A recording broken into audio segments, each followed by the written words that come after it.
Hello guys, welcome to our channel. இன்றைக்கி என்ன recipe பார்க்க போகிறோம் அப்படின்னா, ஃப்ரெஷ்ஷாக ஏரி மீன் கிடச்சிது. அதில் முட்டையும் இருந்துச்சா, சரி நம்ம அதை ஃப்ரை பண்ணலாம் அப்படின்னு சொல்லிட்டு ஃப்ரை பண்ணுறதுக்காக உங்களுக்கும் காட்டிடலாம் அப்படின்னு சொல்லிட்டு ஃப்ரை பண்ணுறேன். பார்க்கலாம் எப்படின்னு சொல்லிட்டு.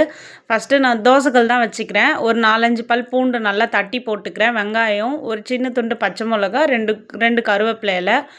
வெங்காயம் லைட்டாக வதங்கினதுக்கப்புறமா கொஞ்சமாக உப்பு மஞ்சத்தூள் போட்டுக்கோங்க.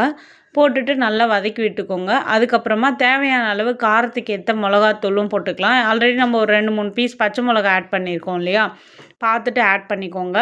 இப்போ நான் எடுத்து வச்சுருக்கேன் மீன் முட்டை நல்லா அதை லைட்டாக நல்லா கழுவி மஞ்சத்தூள்லாம் போட்டு வச்சுருக்கேன். அதை எடுத்து அப்படியே இந்த தோசைக்கல் மேலே இப்படி போட்டுக்கலாம். போட்டுட்டு ஒன் சைடு நல்லா கொஞ்சம் ரோஸ்ட் ஆனதும் நெக்ஸ்ட்டு அடுத்த சைடுக்கு அப்படியே திருப்பி போட்டுக்கலாம். இதே மாதிரி பொறுமையாக திருப்பி போட்டுருங்க. திருப்பி போட்டு அது நம்மளுக்கு ஆல்ரெடி முட்டை பொரியல் மாதிரி தான் நம்ம பண்ண போகிறோம். அது உடஞ்சாலும் நம்மளுக்கு பிரச்சனை இல்லை. 2 பக்கமும் நல்லா வேக ஆரம்பிச்சிடுச்சு. இது நல்லா மீடியம் ஃப்ளேமில் வச்சே வேக வச்சுட்டே எடுங்க.